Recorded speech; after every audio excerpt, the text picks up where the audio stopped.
ድልህ ሰርተናል፣ አዋዜ ሰርተናል። ዛሬ ደግሞ ሰናፍጭ እንሰራለን። ሰናፍጭ ይሄን ያልተፈጨ ማለት የተፈጨ መጠቀም ትችላላችሁ። ጎመን ዘር ነው የሚባለው አይደል? ማስተር ሲድ ፈጨዋለሁ።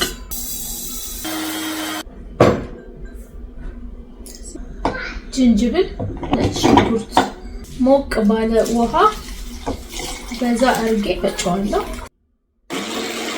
የሰናፍጭ ዱቄቱን እዛ የፈጨነው የዝንጅብልና የነጭ ሽንኩርት እዚህ እንደዚህ አድርገን እናጠለዋለን። ሰናፍጩን እናማስለዋለን። ሰናፍጩን ታያችኋል። እዚህ እናማስለዋለን።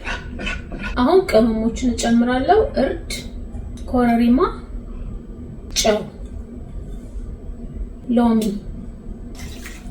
ዘይት የተጠቀምኩት የኦሊቭና እናዋሃደዋለን።